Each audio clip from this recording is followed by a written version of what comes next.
میرے پیارے آقا صلی اللہ تعالی علیہ وسلم کے پیارے دیوانوں، ماہ ربیع النور کے پرمسرت موقع پر بارگاہ رسالت مآب صلی اللہ تعالی علیہ وسلم میں خراج عقیدت پیش کرنا یقیناً ہمارے لیے بہت بڑی سعادت کی بات ہے، اور پوری دنیا میں غلامان رسول ماہ ربیع النور کے چاند کو دیکھنے کے بعد اپنے دل میں ایک خوشی محسوس کرتے ہیں کہ یہ وہی ماہ مبارک ہے جس میں ہم غریبوں کے غم گسار محبوب پروردگار مدینے کے تاجدار ارواحنا فداہ صلی اللہ علیہ وسلم اس فرش گیتی پر جلوہ گر ہوئے۔ میرے پیارے آقا صلی اللہ تعالی علیہ وسلم کے پیارے دیوانوں، رسول گرامی وقار صلی اللہ علیہ وسلم کی حیات طیبہ کے مختلف گوشوں پر پوری دنیا میں اس ماہ مبارک میں خاص طور پر روشنی ڈالی جاتی ہے، اور دنیا کے انسانوں کو رسول اعظم صلی اللہ تعالی علیہ وسلم کی ذات بابرکت اور آپ کے کمالات، معجزات اور شمائل و خصائل و فضائل سے واقف کرانے کی کوشش کی جاتی ہے۔ میرے پیارے آقا صلی اللہ تعالی علیہ وسلم کے پیارے دیوانوں، آقا کریم رؤوف الرحیم علیہ التحیۃ والتسلیم اور جتنے بھی رسولان عظام کو پروردگار جل جلالہ نے اس فرش گیتی پر بھیجا،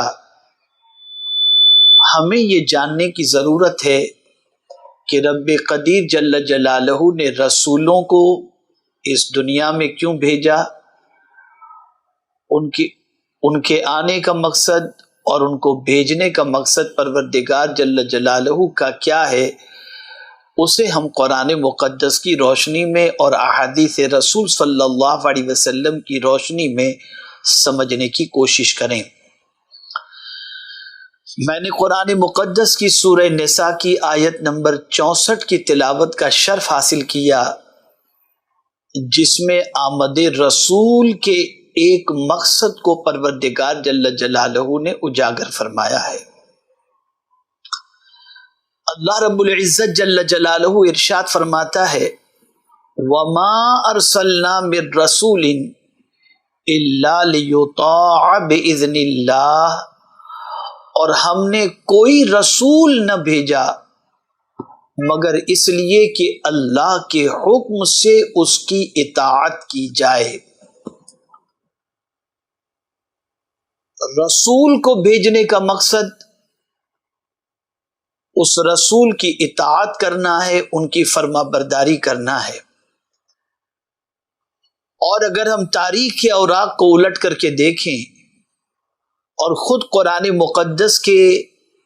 اوراق کو بھی الٹ کر کے دیکھیں اور جائزہ لینے کی کوشش کریں کہ کیا پیغمبر رحمت صلی اللہ تعالی علیہ وسلم کی اطاعت اور فرما برداری ہمیں کچھ فائدہ پہنچا سکتی ہے، اور کیا ان کی نافرمانی سے ہمیں کوئی نقصان پہنچ سکتا ہے؟ تو میرے پیارے آقا صلی اللہ علیہ وسلم کے پیارے دیوانوں، میں اس پر روشنی ڈالنے سے پہلے آپ کو تھوڑا سا سمجھا دوں کہ میرے پیارے آقا صلی اللہ تعالی علیہ وسلم کے پیارے دیوانوں، رب قدیر جل جلالہ نے ارسال رسول کا مقصد جہاں یہ بیان فرمایا کہ ان کی اطاعت ہے، وہیں اور بھی مقاصد قرآن مقدس میں رسول گرامی وقار صلی اللہ تعالی علیہ وسلم کی آمد کے بیان کیے گئے۔ انشاءاللہ اس پر بھی روشنی ڈالی جائے گی۔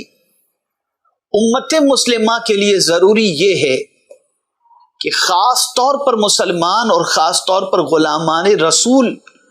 اس بات کو ذہن کے اندر محفوظ کر لیں کہ جس رسول صلی اللہ علیہ وسلم کی محبت کا ہم دم بھرتے ہیں اور جس رسول صلی اللہ علیہ وسلم کی آمد کا ہم خطبہ پڑھتے ہیں اور جس رسول صلی اللہ علیہ وسلم کی عظمت کے ہم ڈنکے بجاتے ہیں، جس رسول کی امت ہونے پر ہم اپنے آپ کو خوش نصیب تصور کرتے ہیں، جس رسول کی نسبت پر اپنے آپ کو ہم بہت زیادہ خوش نصیب مانتے ہیں، اے رسول اعظم صلی اللہ تعالی علیہ وسلم کے دیوانوں، اگر اس رسول کی اطاعت کی جائے تو میں یقین کے ساتھ کہہ سکتا ہوں کہ پوری دنیا میں کوئی بھی مسلمان کبھی ناکامی سے ہمکنار نہیں ہو سکتا، بلکہ اللہ عز و جل اور اس کے رسول صلی اللہ علیہ وسلم کی اطاعت کی بنیاد پر پروردگار دونوں جہاں میں سرخ روئی اور کامیابی عطا فرمائے گا۔ آپ ذرا دیکھیں بے سر و سامانی کے عالم کے اندر وہ کون سی چیز تھی جس نے صحابہ کرام علیہم الرضوان کو ہر محاذ پر کامیابی عطا کی؟ بے سر و سامانی کے عالم کے اندر صحابہ کرام علیہم الرضوان تخت پر ہوتے یا تختے پر کون سی چیز تھی جس نے ان کو مطمئن کر رکھا تھا؟ بے سر و سامانی کے عالم کے اندر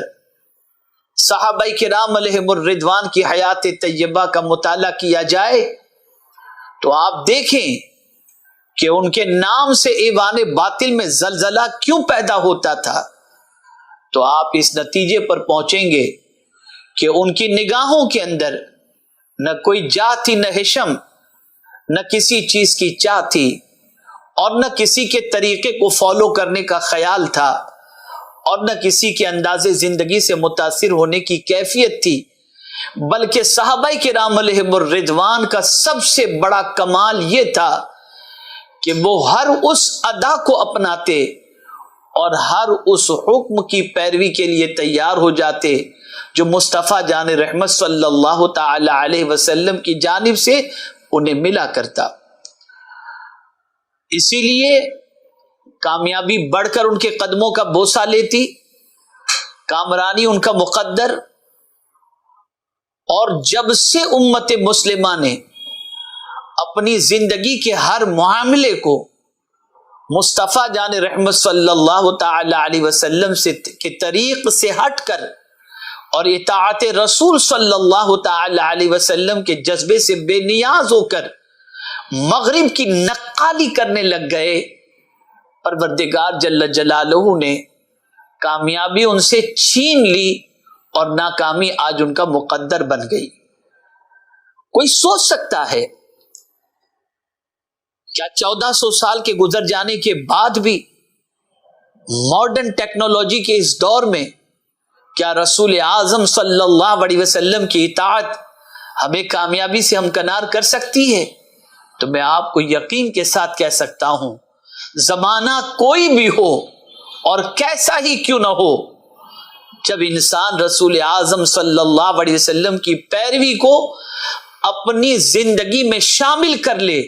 اور اطاعت کے جذبے سے سرشار ہو جائے اور اطاعت رسول صلی اللہ تعالی علیہ وسلم ہی اس کی زندگی بن جائے اور اس پر عمل کرنا اس کی طبیعت کا ثانیہ بن جائے، تو میں یقین کے ساتھ کہہ سکتا ہوں کہ کامیابی اس کا قدم ہر دور میں، ہر موڑ پر اور ہر محاذ پر انشاءاللہ العظیم اس کے قدموں کو چومے گی۔ اس لیے کہ ہم قرآن پر ایمان لائے، ہم رسول گرامی وقار صلی اللہ علیہ وسلم پر ایمان لائے، ہم نے قرآن کو اللہ کی کتاب مانی،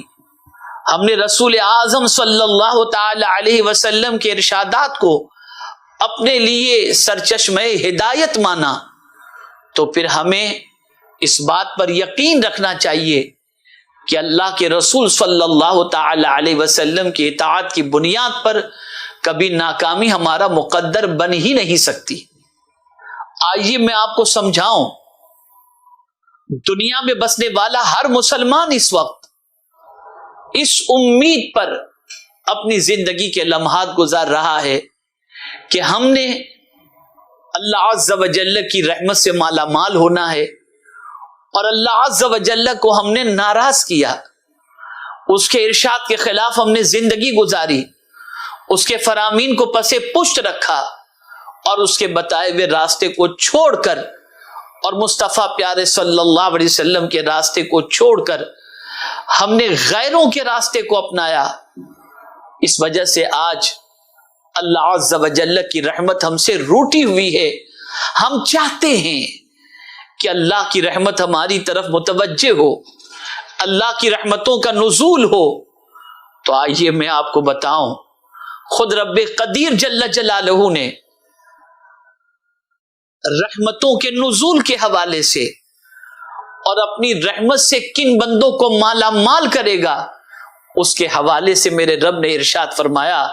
وَأَطِيعُوا اللَّهَ وَالرَّسُولَ لَعَلَّكُمْ تُرْحَمُونَ، اللہ اور اس کے رسول کے فرما بردار ہو اس امید پر کہ تم رحم کیے جاؤ۔ اب ذرا سوچو، جو بھی اللہ اور اس کے رسول کی اطاعت کرتا ہے اس پر اللہ رحم فرماتا ہے، اس پر کرم کی نظر فرماتا ہے، اس کے مقدر کو سنوار دیتا ہے، اس کی زندگی میں انقلاب پیدا کر دیتا ہے، کامیابی اس کے قدموں کا بوسہ لینے لگتی ہے۔ میرے پیارے آقا صلی اللہ تعالی علیہ وسلم کے پیارے دیوانوں، اگر کوئی شخص یہ کہے کہ نہیں میں تو رسول کی اطاعت نہیں کروں گا، صرف اللہ کی اطاعت کروں گا، تو پروردگار نے فرمایا، نادان، تو کیا سمجھتا ہے اللہ کے رسول صلی اللہ علیہ وسلم کی اطاعت کیا اللہ کی اطاعت نہیں ہے؟ بلکہ پروردگار جل جلالہ نے فرمایا، من یطیع الرسول فقد اطاع اللہ، جس نے رسول کی اطاعت کی اس نے گویا اللہ عز و جل ہی کی اطاعت کی۔ اے رسول اعظم صلی اللہ تعالی علیہ وسلم کے پیارے دیوانوں، جس نے رسول کا حکم مانا بے شک اس نے اللہ کا حکم مانا۔ یہ سورہ نساء کی آیت نمبر 1880 ہے، جس میں رب قدیر جل جلالہ نے یہ فرمایا۔ پتہ یہ چلا کہ رسول کی اطاعت ہی در حقیقت اللہ کی اطاعت ہے، اور رسول کی نافرمانی در حقیقت تباہی اور بربادی کا پیش خیمہ ہے۔ میرے پیارے آقا صلی اللہ تعالی علیہ وسلم کے پیارے دیوانوں، قرآن مقدس میں رب قدیر جل جلالہ نے مومنین سے خطاب فرمایا، بہت دعوے کر رہے ہو تم ایمان والے ہونے کا، بہت دعویٰ کر رہے ہو کہ تم اللہ کے رسول صلی اللہ علیہ وسلم کے عشق میں گرفتار ہو، محبت رسول صلی اللہ تعالی علیہ وسلم میں تم ڈوبے ہوئے ہو۔ یہ تمہارا دعویٰ اپنی جگہ پر ہے، لیکن اگر تم واقعی اللہ کے رسول صلی اللہ علیہ وسلم سے عشق کرتے ہو، اللہ کے رسول صلی اللہ علیہ وسلم کی محبت میں ڈوبے ہوئے ہو، اور صحیح معنوں میں اگر تم مومن ہو، تو قرآن جھنجھوڑ کر کے کہہ رہا ہے، اطیعوا اللہ ورسولہ ان کنتم مؤمنین، اللہ اور اس کے رسول کا حکم مانو اگر ایمان رکھتے ہو۔ اگر ایمان رکھتے ہو تو پھر اللہ اور اس کے رسول کا حکم مانو، ایمان کا دعویٰ بھی ہو، اور اللہ اور اس کے رسول جل جلالہ صلی اللہ علیہ وسلم کے حکم کی دھجیاں بھی اڑا رہے ہو، خلاف طریق مصطفیٰ صلی اللہ علیہ وسلم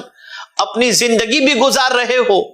اور اللہ کے رسول صلی اللہ علیہ وسلم کے حکم کو کوئی فوقیت بھی نہیں دیتے، اور پھر دعوی مومن بھی کر رہے ہو، تو سنو، اگر تم مومن ہونے کا دعویٰ کر رہے ہو تو میرا رب فرماتا ہے اللہ اور اس کے رسول کا حکم مانو، ان کی اطاعت کرو۔ میرے پیارے آقا صلی اللہ تعالی علیہ وسلم کے پیارے دیوانوں، بہت سارے مسلمانوں کے سامنے جب اللہ کے رسول صلی اللہ تعالی علیہ وسلم کے ارشادات اور حکم پہنچائے جاتے ہیں تو سنی انسنی کر دیتے ہیں، توجہ ہٹا دیتے ہیں، دل سے اس طرف مائل نہیں ہوتے، اور سنی انسنی کر کے یہ تصور کرتے ہیں کہ گویا وہ اچھا کر رہے ہیں، اور رسول اعظم صلی اللہ علیہ وسلم کے ارشادات اور حکم کو وہ فوقیت نہیں دیتے۔ میرے پیارے آقا صلی اللہ علیہ وسلم کے پیارے دیوانوں، قرآن ایسے لوگوں کو منع فرماتا ہے اور خاص طور پر ایمان والوں کو تاکید کرتا ہے کہ اے ایمان والو، اے محبت رسول کے دم بھرنے والو، سنو اللہ عز و جل کے اس ارشاد گرامی کو، یا ایھا الذین آمنوا اطیعوا اللہ ورسولہ ولا تولوا عنہم وانتم تسمعون، اے ایمان والو، اللہ اور اس کے رسول کا حکم مانو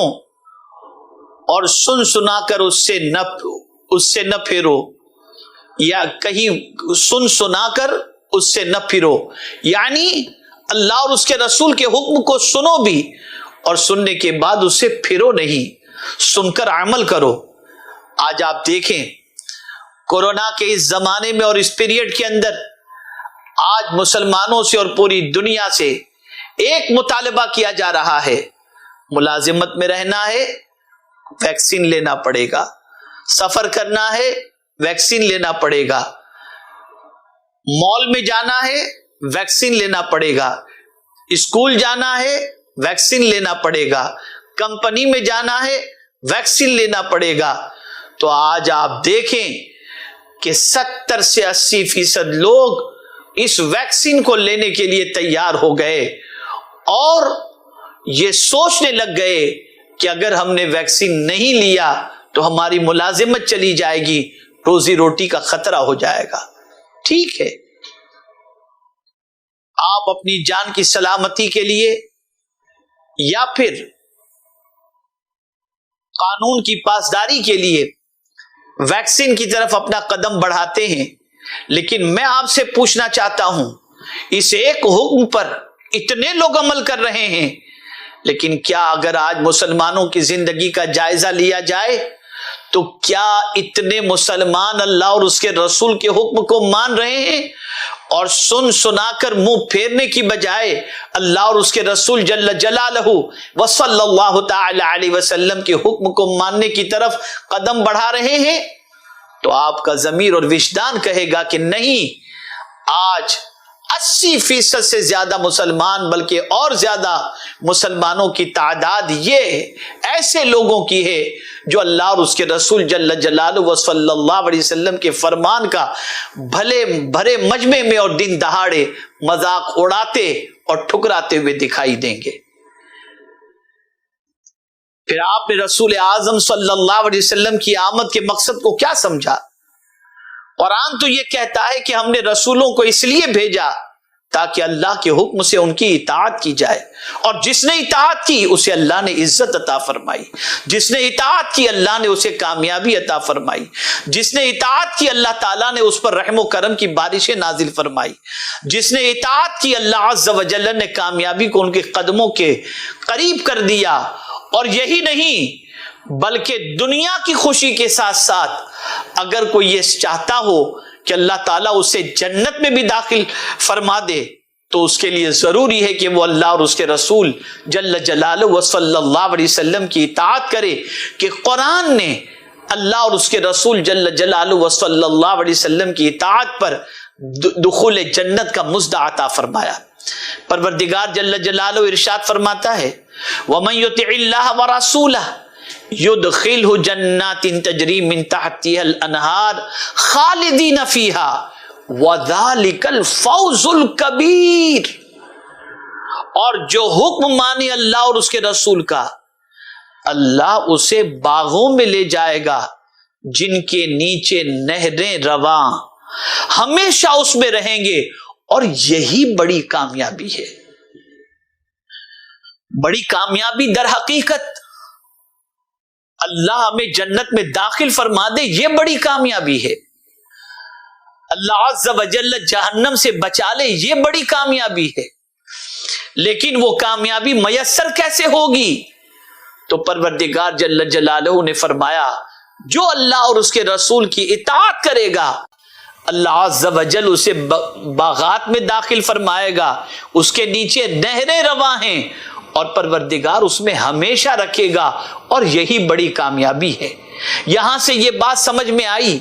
کہ آمد رسول صلی اللہ علیہ وسلم کے مقصد کو جو بجا لائے گا میرا مولا اسے کامیابی اور کامرانی سے ہمکنار فرمائے گا اور کامیابیاں بڑھ کر کے اس کے قدموں کا بوسہ لیں گی۔ میرے پیارے آقا صلی اللہ تعالی علیہ وسلم کے پیارے دیوانوں، قرآن مقدس کی مختلف آیات کو سننے کے بعد اب آپ دیکھیں، دنیا کا ہر شخص یہ چاہتا ہے اچھے انسانوں کے ساتھ ہمارا حشر ہو، اچھے لوگوں کے ساتھ ہم رہیں، اچھوں کا ساتھ نصیب ہو جائے۔ اللہ اکبر۔ اور کل بروز قیامت بھی اللہ تعالیٰ قارون، فرعون اور حامان نہیں بلکہ مصطفیٰ جان رحمت صلی اللہ علیہ وسلم، صدیق عمر و عثمان و علی،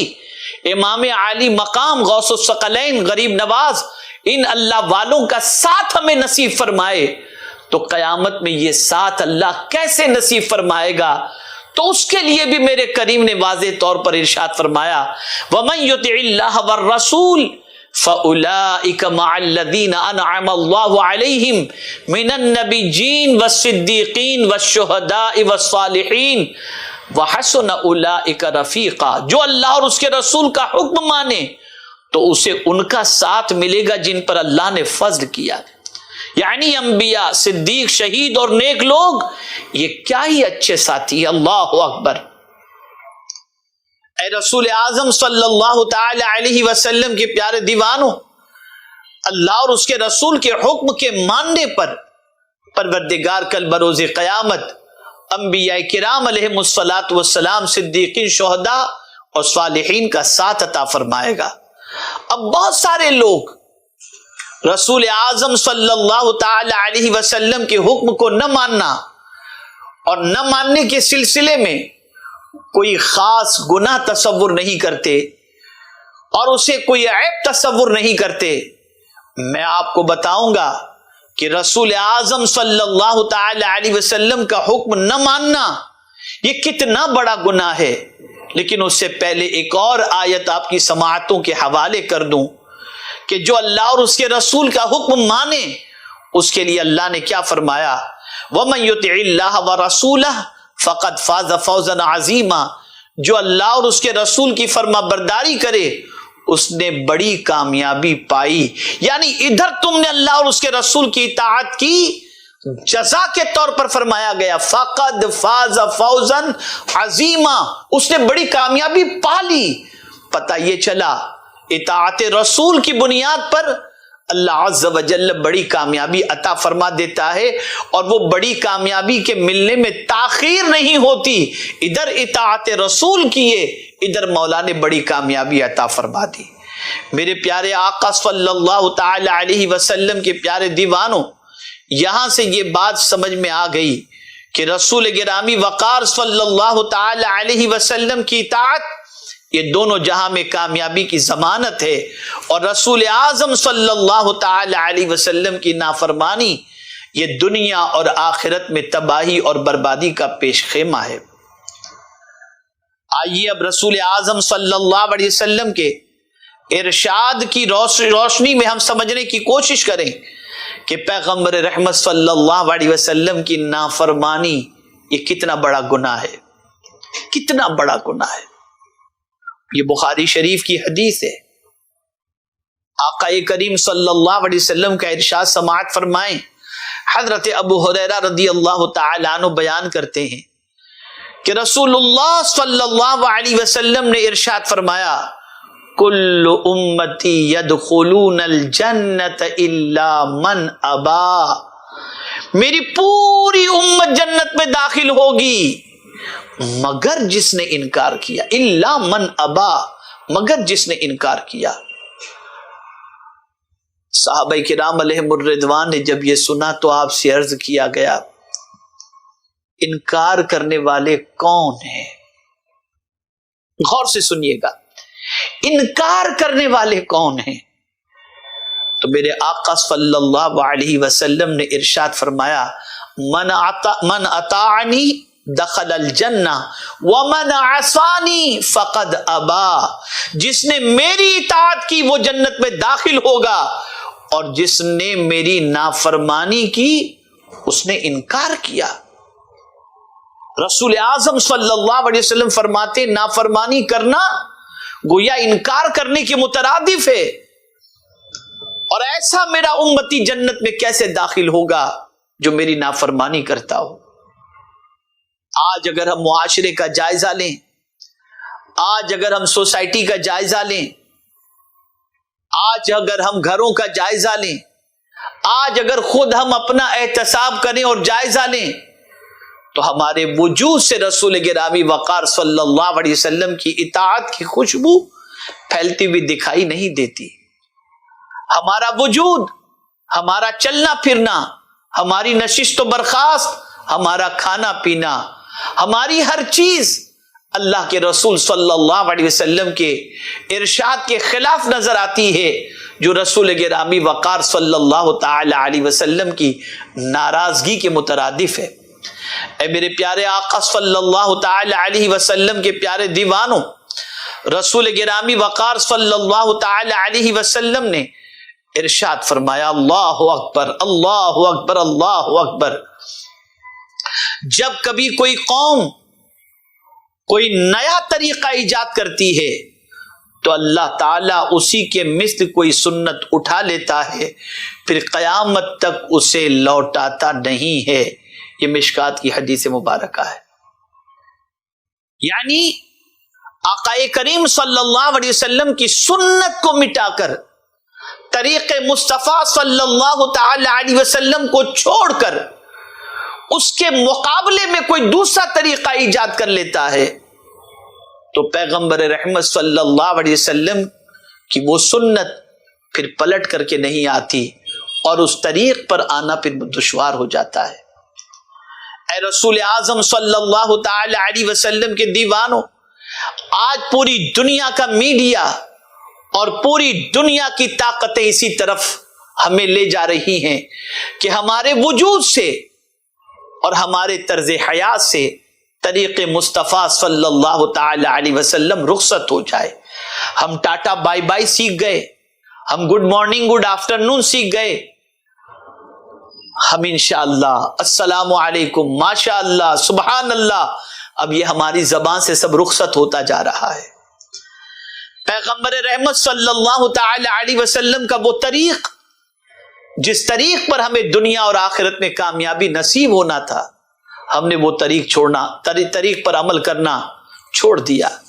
میرے پیارے آقا صلی اللہ تعالی علیہ وسلم کے پیارے دیوانوں، صحابہ کرام علیہم الرضوان کا معمول یہ تھا کہ وہ رسول اعظم صلی اللہ تعالی علیہ وسلم کے کسی طریق کو، چاہے وہ کھانے کا معاملہ ہو یا پہننے کا یا برتنے کا معاملہ ہو یا تجارت کا یا معاملاتی زندگی ہو یا معاشرتی زندگی، ان کی زندگی کے ہر پہلو سے مصطفیٰ جان رحمت صلی اللہ علیہ وسلم کا طریق چھلکتا دکھائی دیتا۔ وجہ بربادی کے حوالے سے ڈاکٹر اقبال نے جو کہا ہے اسے سمجھو، طریق مصطفیٰ کو چھوڑنا ہے وجہ بربادی، اسی سے قوم دنیا میں ہوئی بے اقتدار اپنی، ہمیں کرنی ہے شہنشاہ بطحا کی رضا جوئی، وہ اپنے ہو گئے تو رحمت پروردگار اپنی۔ پیغمبر رحمت صلی اللہ علیہ وسلم کے طریق کو چھوڑ دینا، یہی در حقیقت ہماری بربادی کی وجہ ہے۔ وہ کلچر جو رسول اعظم صلی اللہ علیہ وسلم نے بنایا، جو ماحول بنایا، جو تہذیب سکھائی، جو آداب سکھائے، ان ساری چیزوں کو چھوڑ دینا، یہی ہماری بربادی کی سب سے بڑی وجہ ہے۔ میرے پیارے آقا صلی اللہ تعالی علیہ وسلم کے پیارے دیوانوں، اسی لیے صحابہ کرام علیہم الرضوان کی حیات طیبہ کا اگر آپ مطالعہ کریں تو آپ کو پتہ چلے گا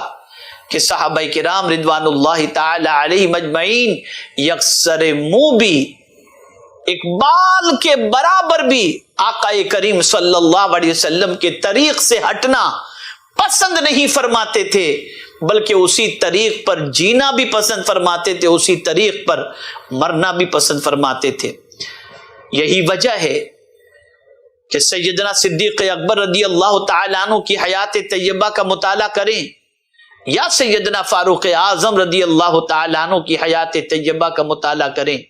یا حضرت عثمان غنی رضی اللہ تعالیٰ عنہ کی حیات طیبہ کا مطالعہ کریں، یا مولا علی کرم اللہ تعالی وجہہ الکریم کی حیات طیبہ کا مطالعہ کریں تو آپ کو یہ چیز نمایاں طور پر ملے گی کہ ان کے پیش نظر بس ایک ہی چیز تھی، اور وہ یہ تھی آقا چلتے کیسے تھے، کھاتے کیسے تھے، پیتے کیسے تھے، پہنتے کیسے تھے، رہتے کیسے تھے، بولتے کیسے تھے، چلتے کیسے تھے، یہ ساری زندگی حضور صلی اللہ علیہ وسلم کی ان کے پیش نظر تھی، اور انہی اداؤں کو اپنانا انہوں نے اپنی زندگی کا سب سے بڑا جو ہے وہ خاصہ بنا رکھا تھا۔ آئیے ایک واقعہ صدیق اکبر کا میں آپ کی سماعتوں کے حوالے کروں۔ ایک دفعہ سیدنا صدیق اکبر رضی اللہ تعالیٰ عنہ کے ایک غلام نے کھانے کی کوئی چیز لا کر آپ کی بارگاہ میں پیش کی، آپ نے اسے کھا لیا، اور پھر کھانے کے بعد خیال آیا کہ غلام نے یہ جو کھانے کی چیز پیش کی، ذرا اس کے بارے میں معلوم تو کروں کہ یہ چیز اس کے پاس آئی کہاں سے۔ اللہ اکبر، آپ نے اس سے پوچھا یہ چیز کہاں سے لائے تھے؟ غلام سے دریافت کیا تو غلام نے کہا کہ زمانے جاہلیت میں ایک شخص کی فال کھولی تھی، لیکن میں فال کھولنا نہیں جانتا تھا، تو اسی شخص سے آج میری ملاقات ہوئی، اور ملاقات میں اس نے یہ چیز مجھے عطا فرمائی جو میں نے آپ کی خدمت میں پیش کی۔ سیدنا فاروق اعظم رضی اللہ المولا تبارک و تعالی عنہ نے اسی وقت طے کی اور حلق کے اندر انگلیاں ڈال کر کے جو چیز کھائی تھی اسے باہر نکالا۔ آپ اندازہ لگائیں میرے پیارے آقا صلی اللہ تعالی علیہ وسلم کے پیارے دیوانوں، اللہ کے رسول صلی اللہ تعالی علیہ وسلم نے جن چیزوں سے روکا تھا، ان چیزوں کے ذریعے ملنے والی غذا کو سیدنا صدیق اکبر رضی اللہ تعالیٰ عنہ حلق سے نکال رہے ہیں، اترنے کے حلق میں ڈالنے کے بعد، منہ میں ڈالنے کے بعد۔ لیکن اگر آج امت مسلمہ کی زندگی کا جائزہ لیا جائے تو کیا کھانے پینے کے اندر آج کا مسلمان یہ دیکھتا ہے کہ آقا کریم صلی اللہ علیہ وسلم نے کس کو حلال فرمایا، رب نے کس کو حلال فرمایا، آقا کریم صلی اللہ علیہ وسلم نے کیا کھانے کا حکم دیا اور کس کھانے سے بچنے کا حکم دیا؟ کبھی ہم نے اس کو جاننے کی کوشش کی اور کبھی اس کا خیال رکھنے کی کوشش کی؟ آج کل تو سچویشن یہ ہے، بڑی سی بڑی شادیوں کے اندر نان ویج کا اہتمام جب کیا جاتا ہے تو اس میں یہ بھی نہیں دیکھا جاتا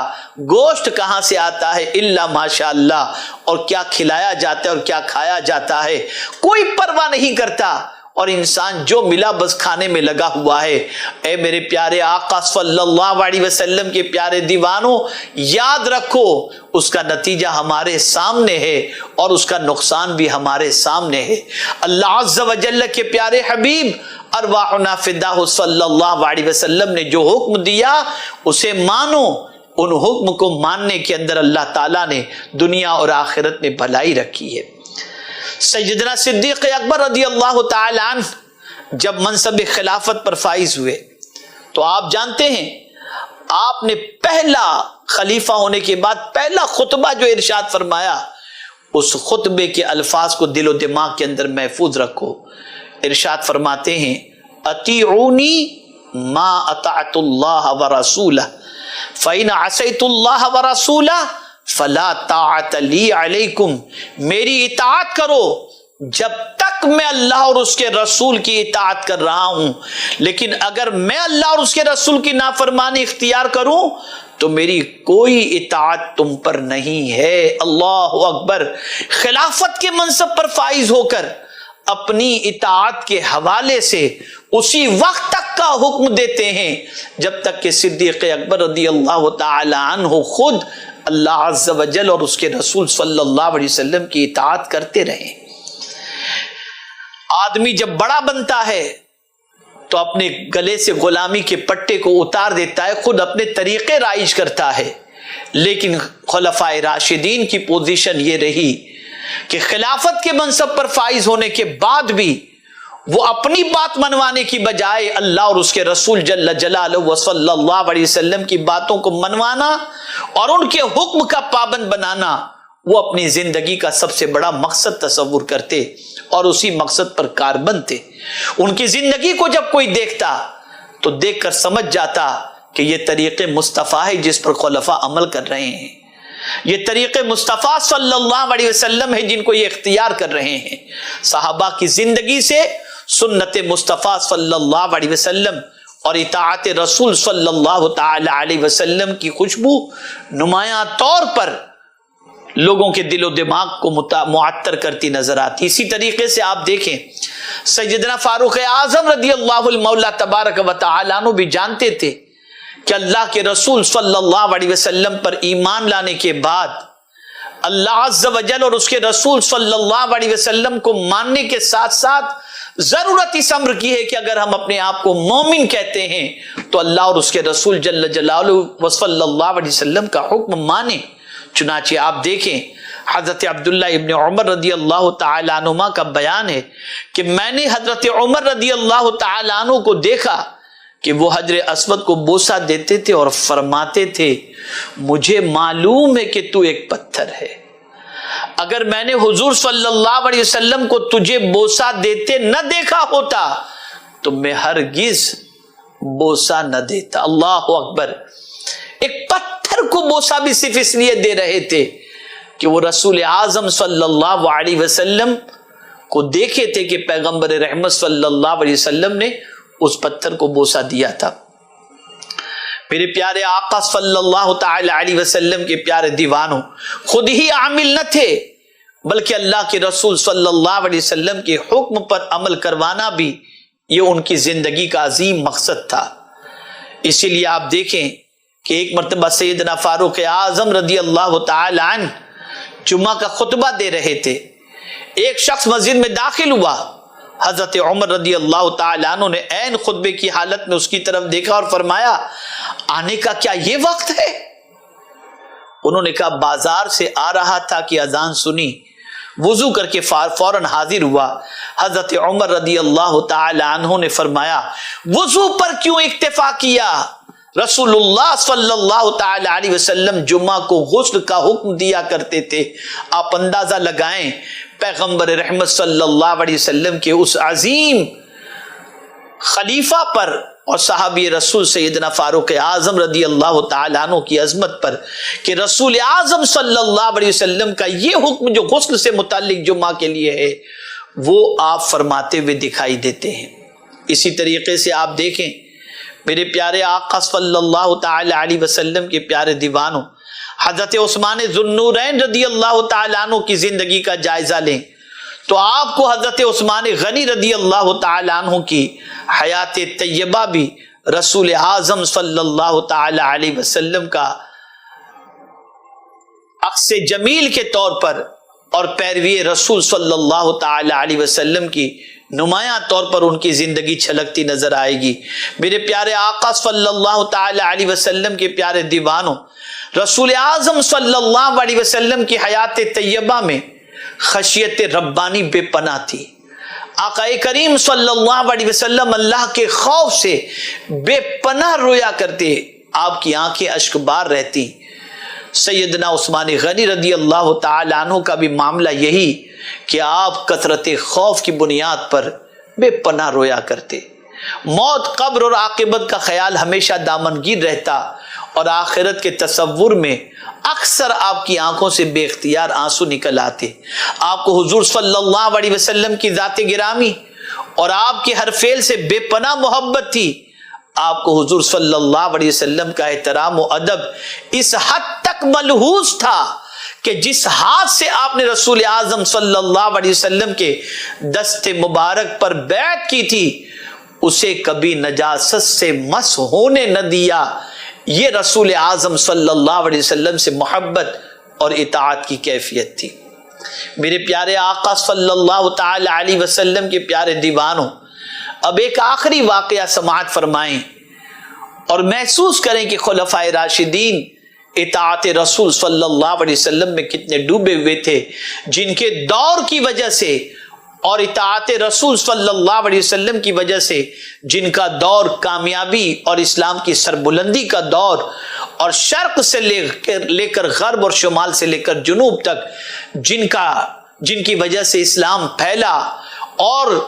جن کی اطاعت الہی اور اطاعت رسول صلی اللہ علیہ وسلم کی کیفیت کو دیکھنے کے بعد لاکھوں دلوں کے اندر اسلام کی شمع اور محبت رسول صلی اللہ علیہ وسلم کی شمع روشن ہوئی، ہمیں ان کی زندگی کے اندر اطاعت رسول صلی اللہ علیہ وسلم کے عنصر کو، جذبے کو دیکھنا ہے۔ اب یہ آخری واقعہ مولا علی کرم اللہ تعالی وجہہ الکریم کا میں آپ کے سامنے عرض کرتا ہوں، اسے اچھی طرح سے سماعت فرما لیں۔ ایک مرتبہ مولا علی کرم اللہ تعالی وجہہ الکریم کے پاس سواری لائی گئی۔ جب آپ اس پر سوار ہونے لگے تو بسم اللہ آپ نے پڑھی۔ جب اس کی پیٹھ پر بیٹھ گئے، یعنی سواری کی پیٹھ پر بیٹھ گئے، گھوڑا ہوگا، اونٹ ہوگا، خچر ہوگا، جو بھی ہو، سواری تھی، سواری پر جب سوار ہونے لگے تو بسم اللہ پڑھی، اس کی پیٹھ پر بیٹھ گئے تو الحمدللہ کہا، اور پھر اس کے بعد سبحان الذی سخر لنا ھذا وما كنا له مقرنین وانا الی ربنا لمنقلبون، یہ پڑھا، پھر 3 مرتبہ الحمدللہ فرمایا، اس کے بعد سبحانک انی ظلمت نفسی فاغفر لی فانہ لا یغفر الذنوب الا انت، یہ پڑھا، اس کے بعد مسکرانے لگے۔ آپ سے پوچھا گیا اے امیر المؤمنین آپ نے کس وجہ سے تبسم فرمایا ہے؟ تو مولا علی کرم اللہ تعالی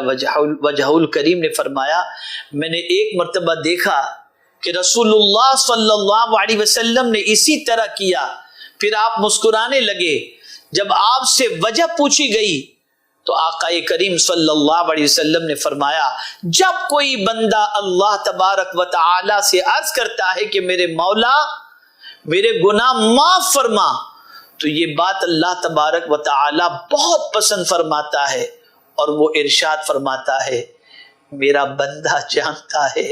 کہ میرے علاوہ کوئی گناہ نہیں بخشتا۔ اللہ اکبر، میرے علاوہ کوئی گناہ نہیں بخشتا۔ یقیناً اللہ کے علاوہ کون گناہ بخشنے والا ہے، لیکن چونکہ مولا علی کرم اللہ تعالی وجہہ الکریم نے آقا کریم صلی اللہ علیہ وسلم کو اس طرح کرتے دیکھا تھا، اس طرح کیا انہوں نے، اور رسول اعظم صلی اللہ تعالی علیہ وسلم سے جب انہوں نے پوچھا تو پیغمبر رحمت صلی اللہ تعالی علیہ وسلم نے یہ ارشاد فرمایا۔ یہاں سے یہ بات سمجھ میں آئی جو سید المعصومین ہیں یعنی رسول اعظم صلی اللہ علیہ وسلم، جن سے گناہ ہونا محال، وہ بھی اللہ عز و جل کی بارگاہ میں مغفرت کی دعا مانگ رہے ہیں، اور فرماتے ہیں کہ جب کوئی بندہ اللہ سے معافی مانگتا ہے تو پروردگار بہت خوش ہوتا ہے، بہت راضی ہوتا ہے۔ اے رسول اعظم صلی اللہ تعالی علیہ وسلم کے پیارے دیوانوں،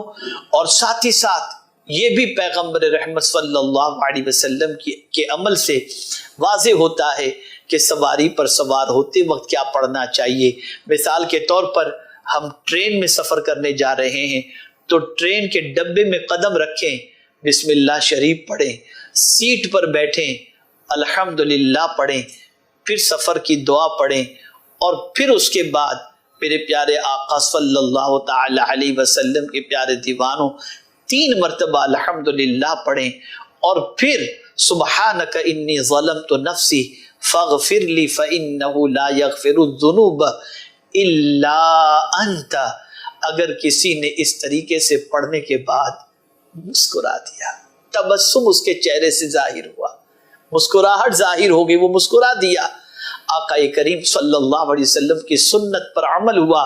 اور سنت مصطفیٰ صلی اللہ علیہ وسلم پر عمل کی وجہ سے اللہ سے امید ہے کہ اللہ تعالیٰ مغفرت کا مزدہ جاں فضا عطا فرمائے۔ اب آئیے گفتگو کو سمیٹتے ہوئے میں عرض کروں کہ اے رسول اعظم صلی اللہ تعالی علیہ وسلم کے دیوانوں، بالکل آپ رسول اعظم صلی اللہ علیہ وسلم کی آمد کی خوشی مناؤ، لیکن آمد کے مقصد کو فراموش نہ کرو۔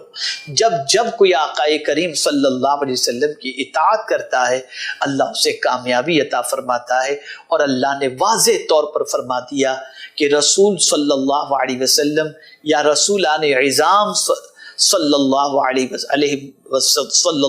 وسلم علیہ الصلاۃ والسلام کی آمد کا مقصد بتا دیا گیا کہ اللہ کے حکم سے ان کی پیروی کی جائے۔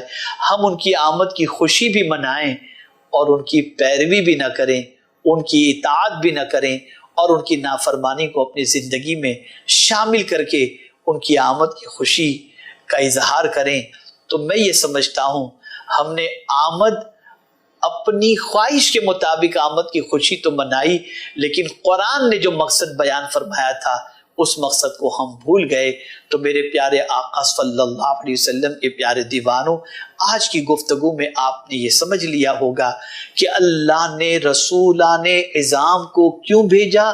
اس لیے بھیجا تاکہ ان کی اطاعت کی جائے، ان کی فرما برداری کی جائے، اور آقا کریم صلی اللہ علیہ وسلم کو بھی بھیجنے کا مقصد یہی ہے کہ ہم اللہ کے رسول صلی اللہ علیہ وسلم کی اطاعت کریں، ان کی فرما برداری کریں۔ اور قرآن کی کئی آیتیں میں نے آپ کے سامنے پیش کی کہ اللہ کے رسول صلی اللہ علیہ وسلم کی اطاعت ہمیں دونوں جہاں میں کتنی کامیابی عطا کرتی ہے اور دونوں جہاں میں کس طرح سے سرخروئی عطا فرماتی ہے۔ یہ ان آیات کو سننے کے بعد اور احادیث رسول صلی اللہ علیہ وسلم کو سننے کے بعد کہ نافرمانی سے کیا نقصان ہے اور فرما برداری سے کیا فائدہ ہے، میں امید کرتا ہوں کہ انشاءاللہ آج کے بعد آپ تلاش کریں گے کہ آقا کریم صلی اللہ علیہ وسلم کا کس چیز کے سلسلے میں کیا حکم ہے۔ جو حکم ہوگا حضور صلی اللہ علیہ وسلم کا، پھر وہ نفس پر ہزار گراں گزرے اس پر عمل کے لیے تیار ہو جائیں۔ انشاءاللہ دنیا اور آخرت میں اللہ کامیابی عطا فرمائے گا۔ اللہ رب العزت جل جلالہ کی بارگاہ میں دعا ہے کہ پروردگار پیغمبر رحمت صلی اللہ تعالی علیہ وسلم کے صدق و طفیل ہم سب کو توفیق اطاعت، شوق اطاعت اور قوت اطاعت اور جذبہ اطاعت الہی اور اطاعت رسول صلی اللہ علیہ وسلم نصیب فرمائے۔ وما علینا الا البلاغ المبین۔ السلام علیکم ورحمۃ اللہ تعالی وبرکاتہ۔ الحمدللہ رب العالمین والصلاة والسلام علی سید الانبیاء والمرسلین وعلی آلہ واصحابہ الطیبین الطاہرین۔ اللہم انک عفو کریم تحب العفو فاعف عنا۔ اللہم انا نسألک العفو والعافیہ والمعافاة الدائمة فی الدین والدنیا والآخرہ والفوز بالجنة والنجاة من النار یا عزیز یا غفار یا رب العالمین۔ اللہم اعنا علی ذکرک و شکرک و حسن عبادتک۔ اللہم انا نعوذ بک من العجز والکسل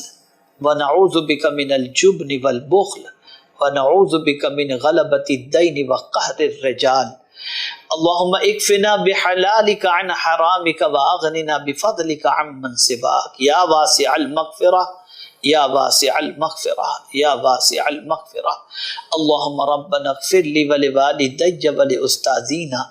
ولشیخنا ولمشائخنا وللمؤمنین والمؤمنات یوم یقوم الحساب۔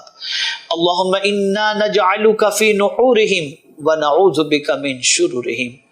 اللہم یسر ولا تعسر وتمم بالخیر۔ اللہم احسن عاقبتنا، اللہم احسن عاقبتنا۔